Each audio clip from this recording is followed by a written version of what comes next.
시청자 여러분 반갑습니다. 오늘 삼성전자 보신 분들 장중에는 솔직히 다시 가는 줄 알았을 겁니다. 아침에 한번 밀리긴 했는데요. 중간에 다시 36만 원대 중반까지 올라왔잖아요. 그때는 이거 오늘도 삼성전자가 다시 끌고 가나? 이런 생각이 들 수밖에 없었습니다. 근데 마감으로 갈수록 힘이 빠졌습니다. 36만 원 위에서 버티지 못했고 결국 35만 원대 중반 쪽으로 내려왔습니다. 자, 그러면 이걸 어떻게 봐야 하냐? 삼성전자 끝났다는 얘기 아닙니다. 그런데 내일 아침에 빨간불 뜬다고 바로 따라붙을 자리도 아닙니다. 그냥 시원하게 말하면요, 내일 삼성전자는 36만 원을 다시 올라타느냐가 중요합니다. 그 위에서 버티면 오늘 막판에 빌린 건 매물 소화로 볼 수 있고요. 내일도 36만 원 근처에서 막히면 욕심은 줄이는 게 맞습니다. 보유자는 겁먹고 다 던질 자리 아니고요. 신규는 내일 시초에 흥분해서 달려들 자리 아닙니다. 오늘 장이 왜 이렇게 사람을 헷갈리게 만들었냐면요, 하루 안에서 감정이 3번 바뀌었습니다. 아침에는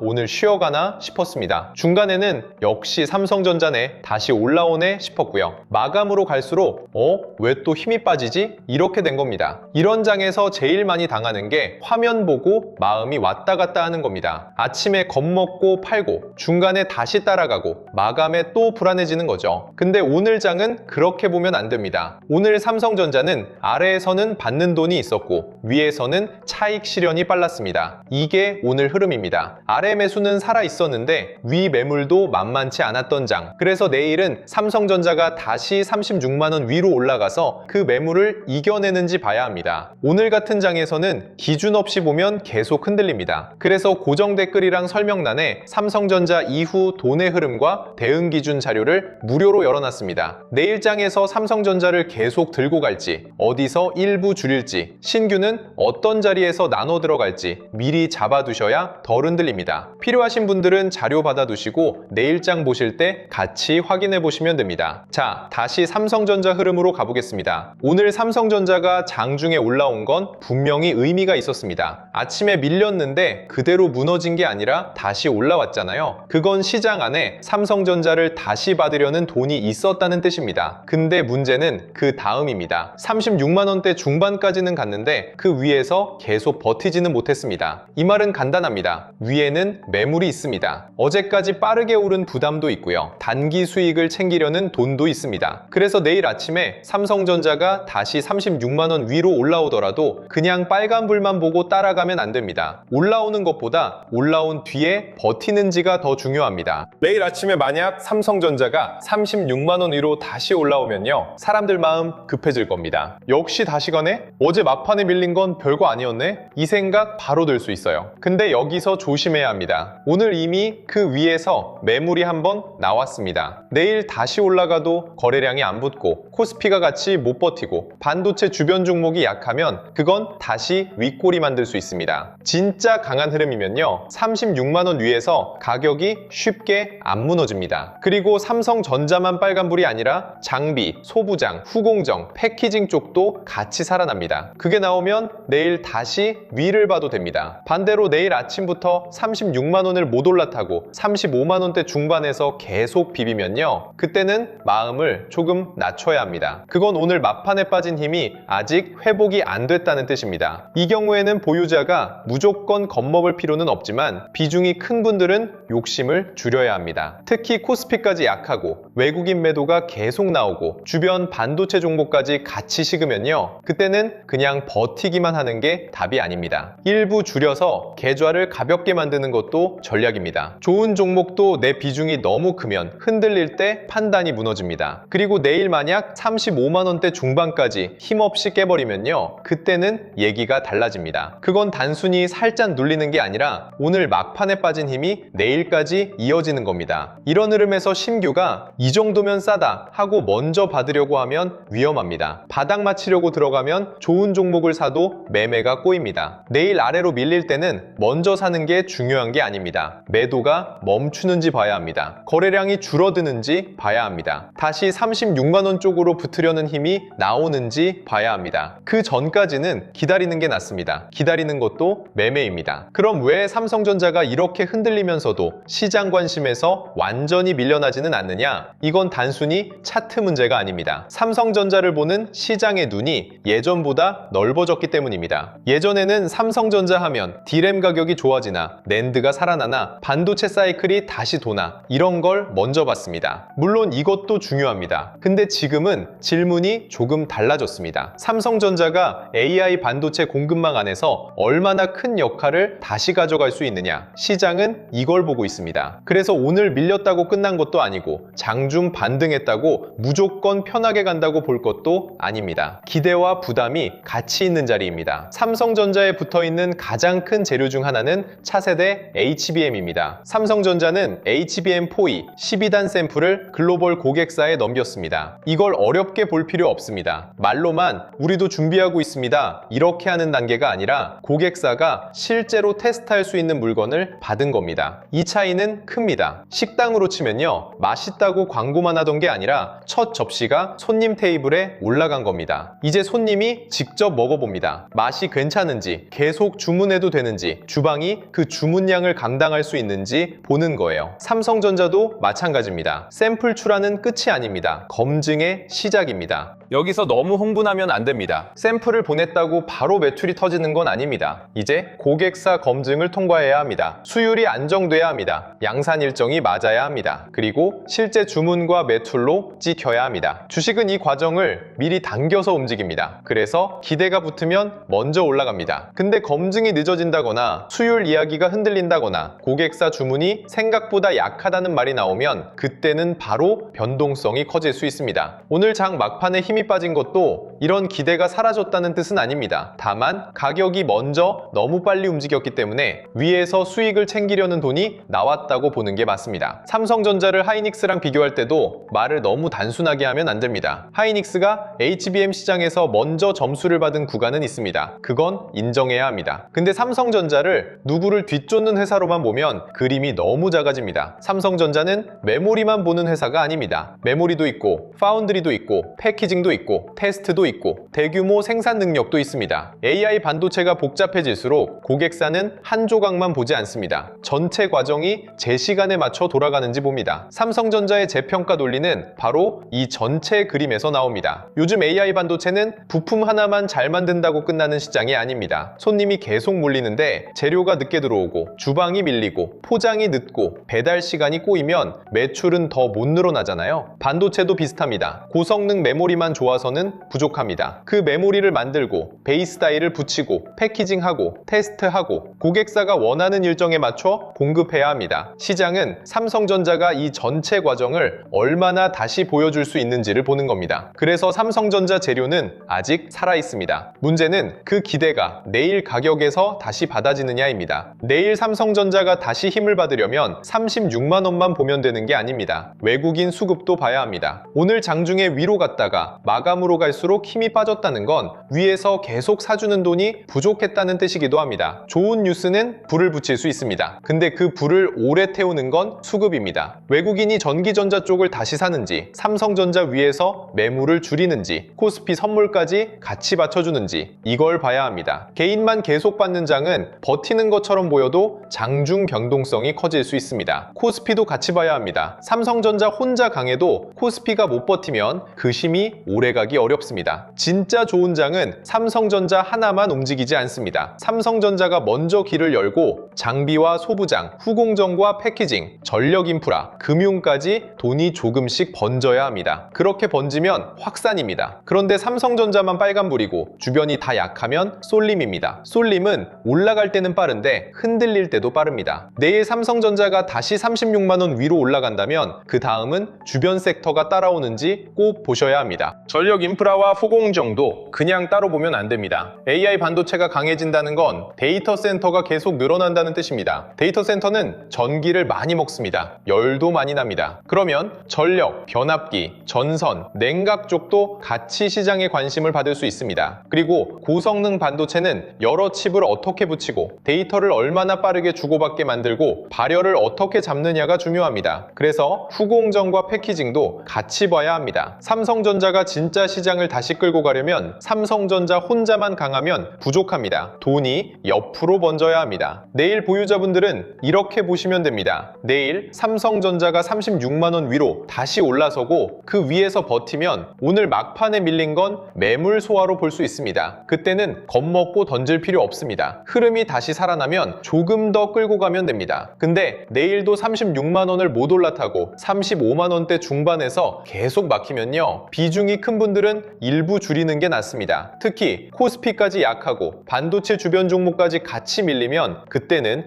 욕심 줄이는 게 맞습니다. 보유자는 무조건 버티는 게 아닙니다. 기준이 살아있으면 들고 가고 기준이 깨지면 줄이는 겁니다. 신규로 보시는 분들은 내일 더 조심해야 합니다. 내일 시초에 빨간불 뜨면 마음이 급해질 수 있어요. 어제 막판에 밀린 거 별거 아니었네, 다시 36만 원 넘네, 이 생각 들 수 있습니다. 근데 그 마음으로 바로 들어가면 위에서 또 흔들릴 수 있습니다. 신규는 36만 원 위로 올라가는 순간보다 그 위에서 버티는 걸 봐야 합니다. 그리고 눌릴 때 거래량이 줄어드는지 다시 올라올 때 매수세가 붙는지 봐야 합니다. 그때 나눠서 들어가는 게 맞습니다. 지금은 한 번에 마치는 장이 아닙니다. 확인하고 들어가는 장입니다. 전망자분들은 삼성전자만 보시면 늦습니다. 삼성전자가 다시 36만 원을 회복한다면 그 다음에는 돈이 어디로 번지는지 보셔야 합니다. 장비가 살아나는지, 소부장이 따라오는지, 후공정과 패키징이 버티는지, 전력 인프라까지 돈이 들어오는지, 이게 같이 나오면 내일 흐름은 단순 반등이 아니라 확산으로 볼 수 있습니다. 근데 삼성전자만 혼자 빨간불이고 주변이 다 약하면 그건 아직 쏠림입니다. 관망자는 놓쳤다고 급하게 따라갈 필요 없습니다. 삼성전자가 길을 열면 그 다음 길목에서 기회가 나올 수 있습니다. 그냥 이렇게 보시면 됩니다. 내일 삼성전자가 36만 원 위로 다시 올라서고 버티면 다시 위를 봅니다. 35만 원대 중반에서 버티면서 거래량이 줄면 눌림 소화 후 재도전 가능성을 봅니다. 35만 원대 중반이 깨지고 코스피까지 같이 밀리면 그때는 욕심 줄이고 다시 보면 됩니다. 보유자는 버티면 끌고 가고요, 깨지면 일부 줄이면 됩니다. 신규는 시초 추격하지 말고 눌림 확인 후 분할로 보면 됩니다. 관망자는 삼성전자 다음 돈의 길목을 보시면 됩니다. 내일은 시초 빨간불에 흥분하지 마세요. 시초 파란불에 겁먹지도 마세요. 중요한 건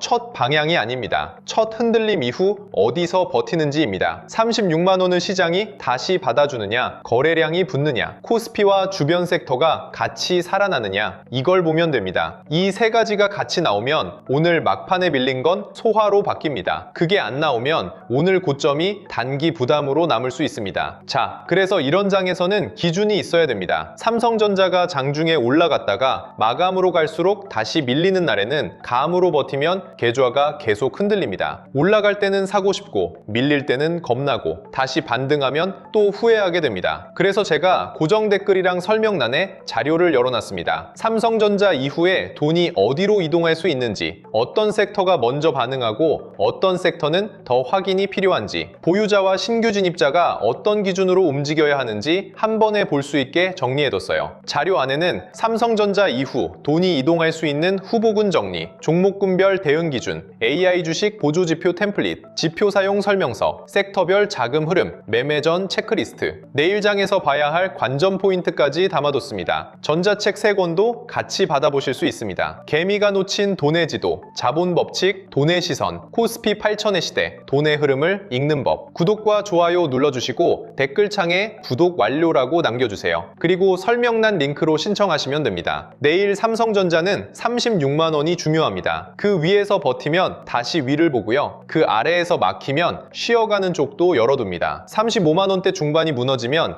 욕심 줄이고 다시 보는 게 맞습니다. 삼성전자는 아직 시장의 중심에 있습니다. 하지만 중심에 있다고 해서 아무 자리에서나 따라가도 되는 건 아닙니다. 내일은 강한지 약한지보다 강한 흐름을 다시 회복하는지 봐야 합니다. 보유자는 기준대로 끌고 가고 신규는 확인 후 분할로 보고 관망자는 다음 돈의 길목을 보시면 됩니다. 오늘은 여기까지 보시면 됩니다. 끝까지 시청해주셔서 감사합니다.